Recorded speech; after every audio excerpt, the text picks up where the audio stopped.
आप बोलिए ये देश में बाबर का नाराजी चलेगा कि राम का जयगान चलेगा? आप बोलिए ये देश में बाबर चलेगा कि राम चलेगा? आप बोलिए।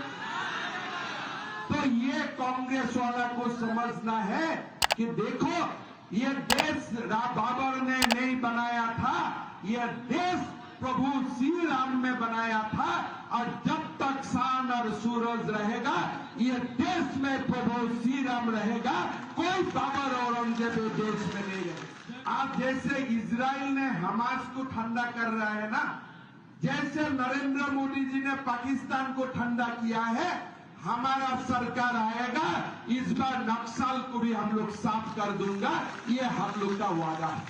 कोई दम नहीं है। आप खाली दिन भर कैसे बाबर औरंगजेब खुश रहता है उसी का ही आप चिंता में रहता है। हमारा चिंता भी तो करो कभी कभी, हमारा चिंता वो लोग नहीं करता है। मैं कवर्धा में गया था एक सभा करने के लिए।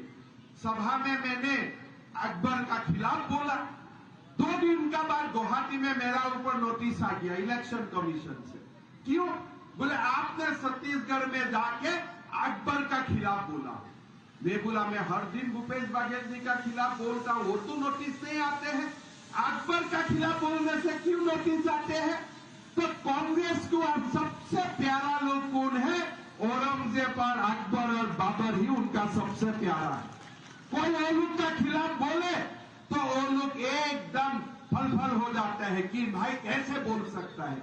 मैं भूपेश बघेल जी को बोलता हूं कि देखो मैं हिंदू का संतान हूं, मेरा मालूम है ये देश के लिए बाबर औरंगजेब ने क्या किया था, इसलिए सुन लो, हमारे शरीर में जब तक थोड़ा भी रक्त बच के रहेगा तब तक हम लोग बाबर औरंगजेब का खिलाफ बोलते रहेगा।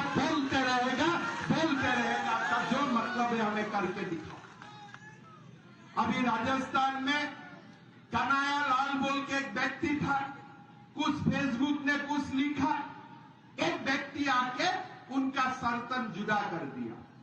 हमने कांग्रेस को पूछा कि आपका शासनकाल में कोई इस्लामिक फंडामेंटलिस्ट आके कन्हैया लाल को सर्तन जुदा भी कर सकता है क्या?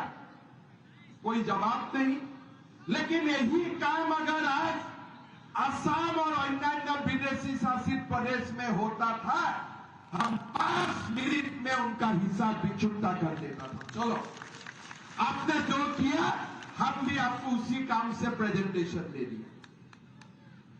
हमारा असम में सरकार चल रहा था, कांग्रेस का शासन काल में हजारों मदरसा चलता था। मैं बोला भाई मदरसा क्यों जरूरत है?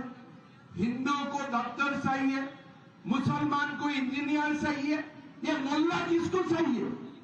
किसी को मोल्ला नहीं चाहिए। मदरसा बंद करो और लोगों को डॉक्टर इंजीनियर पढ़ने का सिखाओ। कोई मदरसा हमारा स्टेट में नहीं चलेगा।